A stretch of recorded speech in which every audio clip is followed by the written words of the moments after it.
I'm very anxious that in our studies of the book of Revelation, we all obtain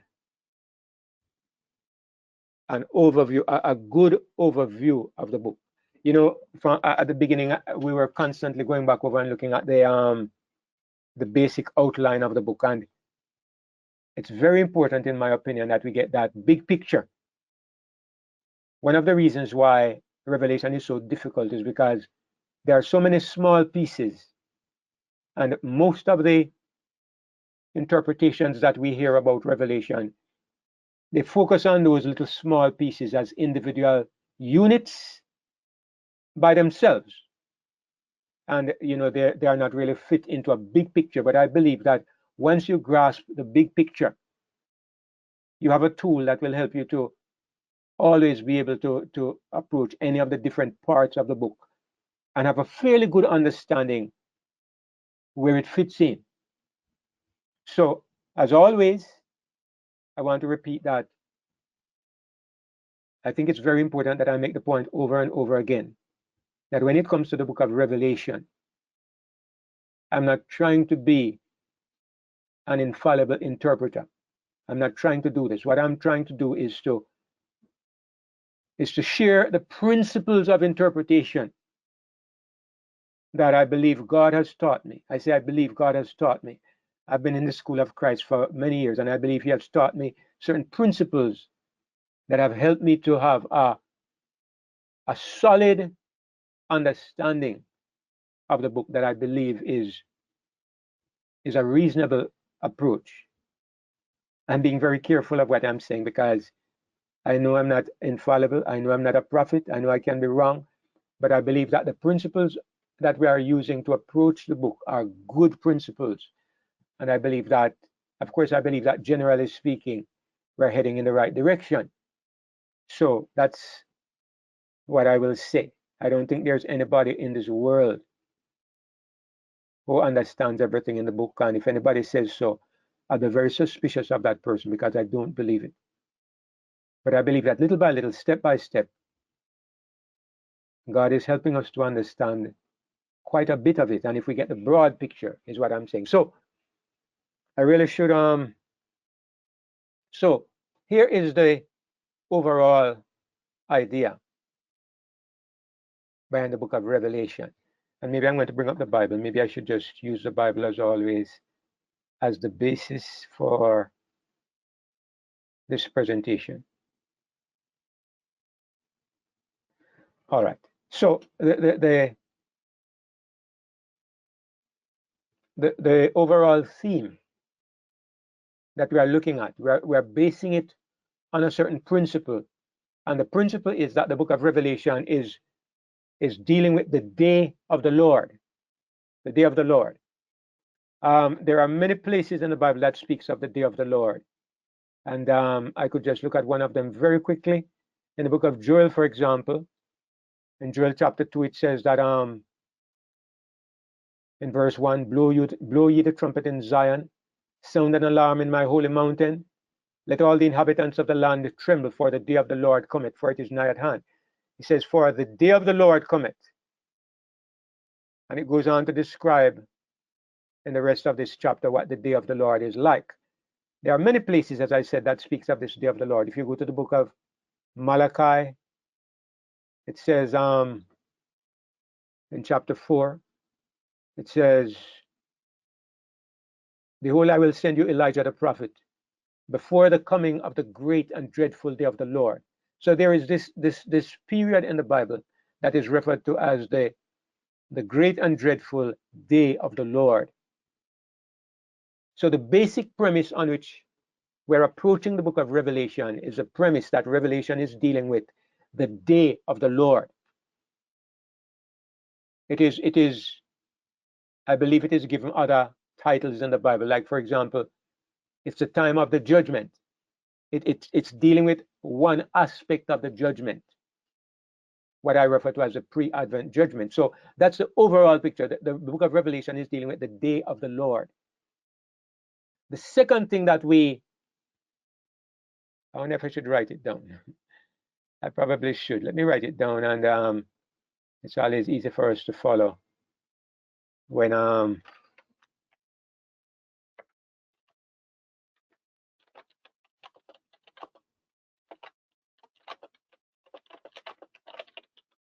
right, that's premise number one. Revelation is dealing with the day of the Lord. Let me take off the highlighting. All right. Revelation is dealing with the day of the Lord.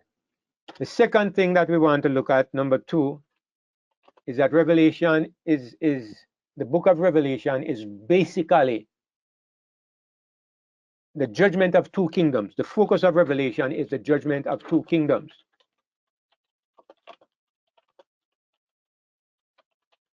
Now, when I put these highlights on the board, what I would like is that if there's any point that I'm going to put up here that anybody does not understand, I would like you to ask me about it afterwards, okay? Let's discuss it together because I want to be sure that we are understanding. It's about the judgment of the two kingdoms. Number three, part A, or part one, let me say part A. Part A is chapters 4 to 11. And it deals with the judgment of Christ's kingdom.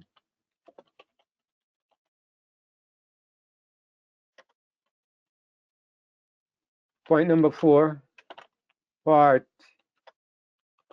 B, is from chapters 12 to 19,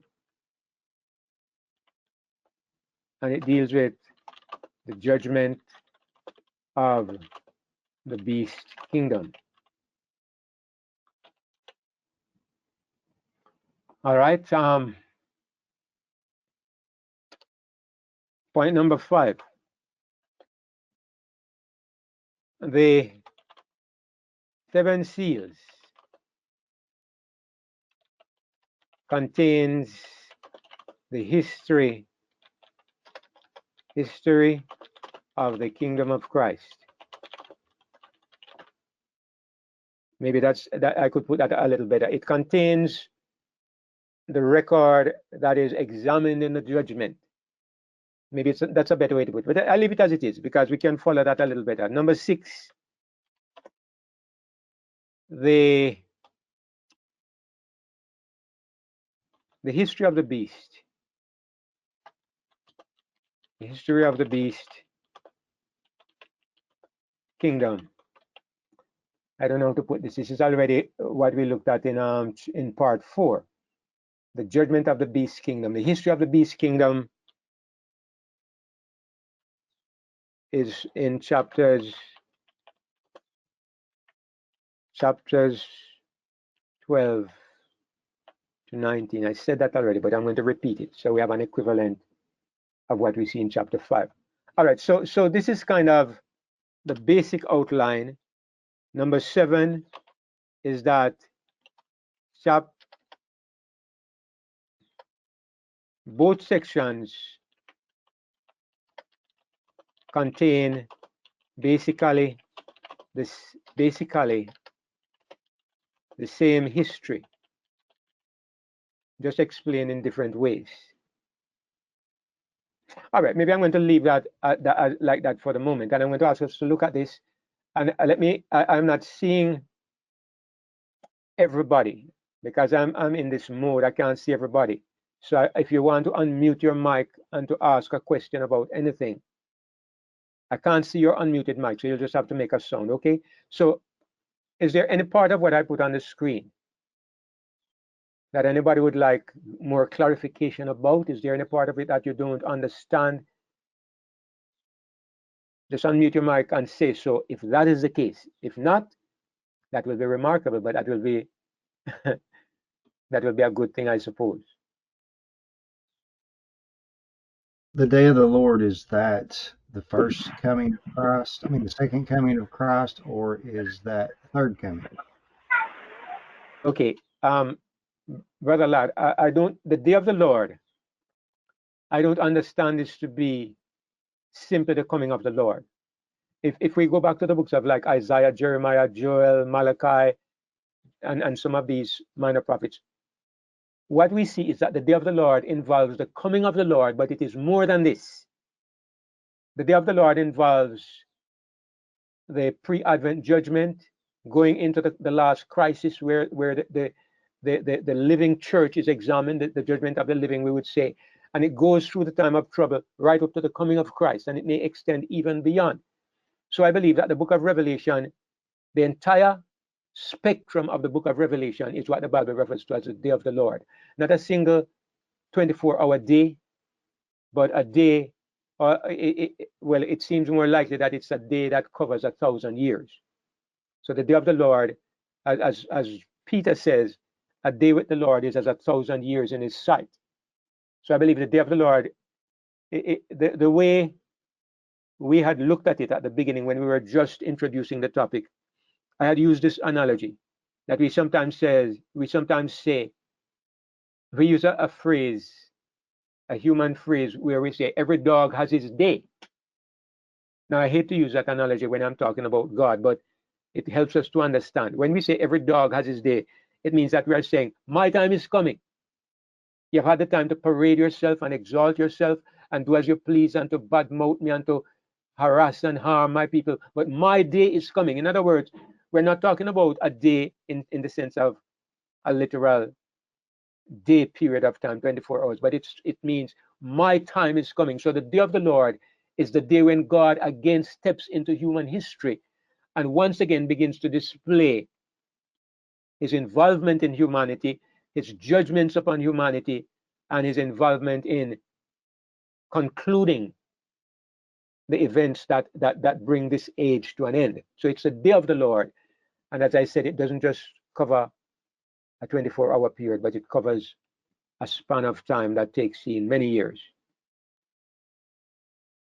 So I'm really saying that the book of Revelation covers this. That is why John says, I was in the Spirit on the Lord's day.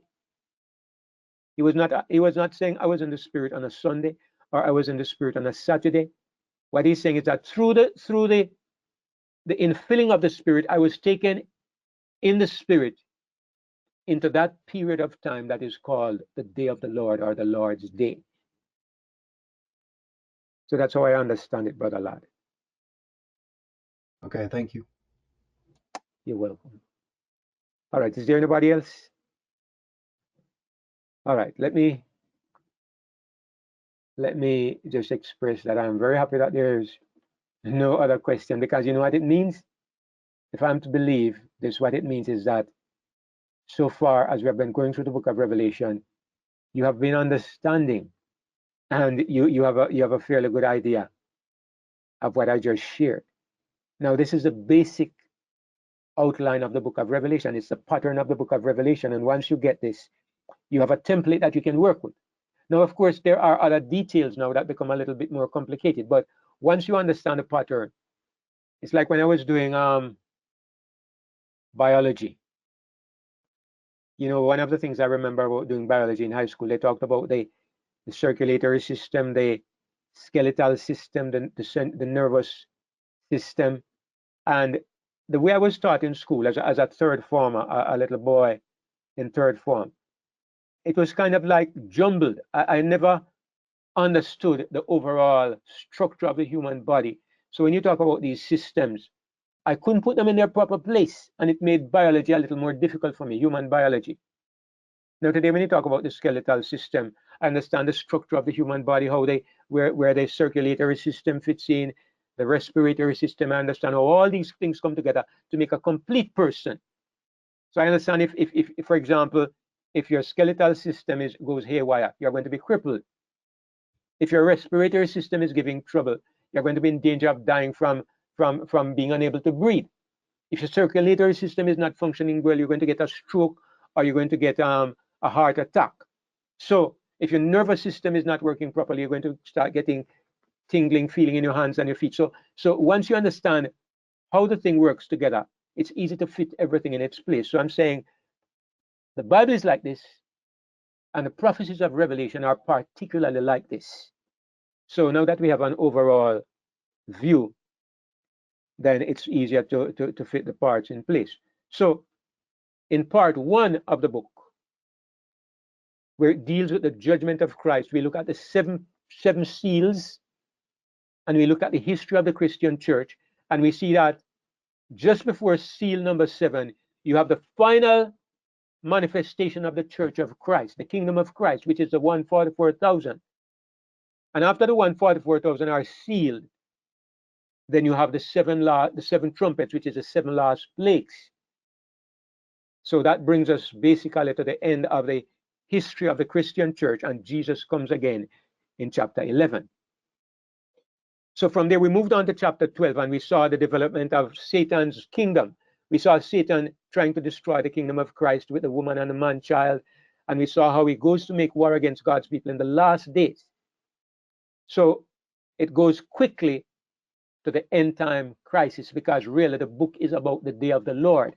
So even though we get a little background history where we are told about the woman and the beast, the dragon persecuting the woman into the wilderness, the main point is the day of the Lord, the last days. So we quickly move on to the 2 beasts and the crisis that they bring up on the earth. So there's the first beast, and then there's the 2-horned lamb-like beast, and they create a crisis that we refer to as the mark of the beast. This mark of the beast crisis, when it comes, it is accompanied by the greatest work of preaching that the world has ever seen. When God describes it, he says that 3 angels fly through the midst of heaven, having the everlasting gospel to preach. So what we can see is that the approach of the mark of the beast crisis, it does something for God's people. Okay?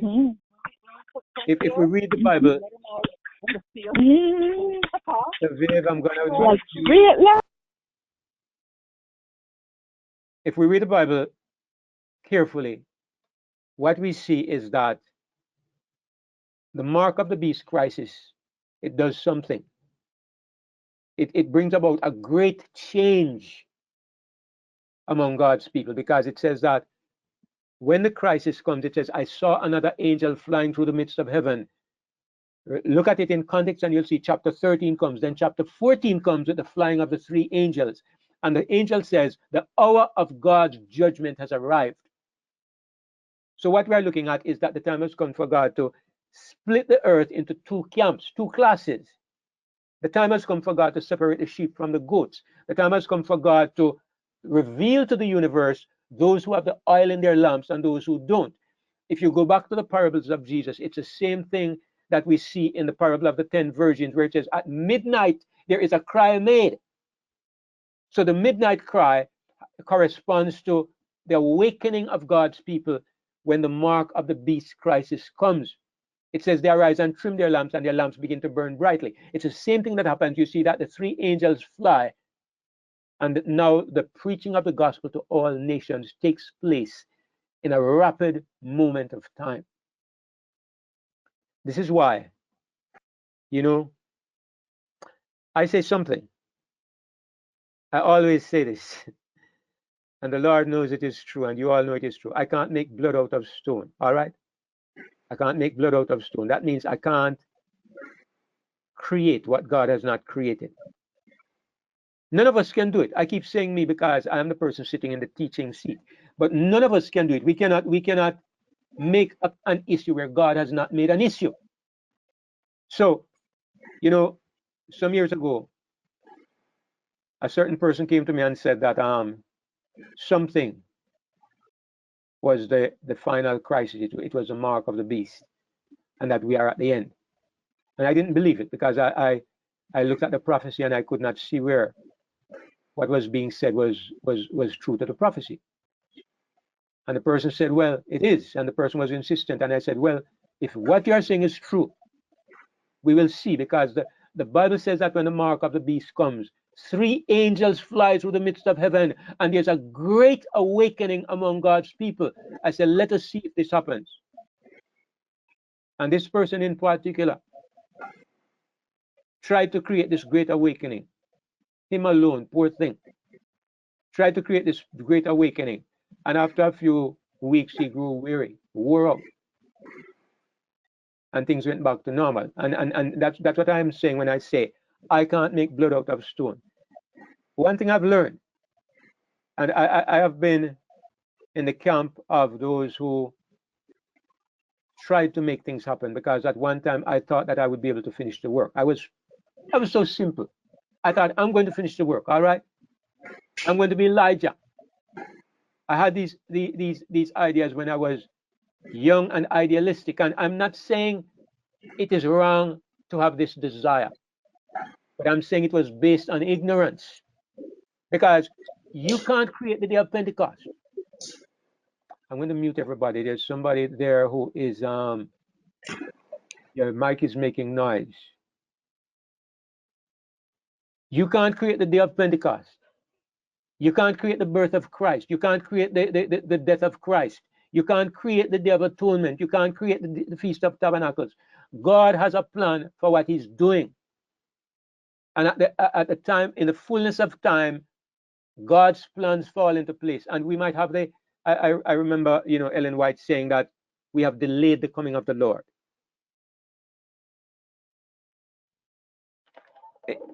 There is some truth mingled with error that can be misunderstood, because is there an appointed time for the Lord to come? Did God really plan for the world to continue for 6,000 years? And if we have delayed the coming of the Lord, then maybe he should have come at 5,000 years. But if that had happened, all the prophetic symbolism would have fallen by the wayside. It would have meant nothing. So God has a plan. And so what I'm saying is that a part of that plan is that he has a way to awaken the sleeping virgins. At midnight, there's a cry made. Who makes the cry? I don't think it's David Clayton. I don't think it's Ian Baxter. I don't think it's Kip Wallace or Brother Matthew. No, we're not the ones who give that midnight cry. That midnight cry comes from God, and it comes from heaven, and it says, behold, the bridegroom cometh. Something is to happen to electrify, to galvanize God's people into action, because it is so unmistakable that they know that this is it and they cannot miss it. And when that happens, you have the awakening of the foolish virgins. This is what you see all over the scriptures. There's a point in time when something happens. And in the prophecies that we are looking at, it says that the three angels fly when the mark of the beast is instituted. So the next thing that we see happening is that this great preaching work takes place. And this is referred to as the harvesting of the earth. Okay, you look at Revelation 14, you see somebody with a sickle, he harvests the earth. And after the harvest takes place, then there's the 7 last plagues in Revelation 16.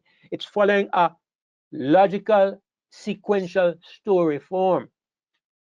And that's where we stopped the last time, because now, in the middle of this, in the middle of the 7 plagues and the judgment, God stops. He stops the narrative and he says, hold on. Let me show you something special. I'm going to show you the judgment of the woman. I'm going to show you the judgment of the great whore, because she's going to get some special treatment. So I'm going to take you there and give you some background information. And that's where we are at the moment.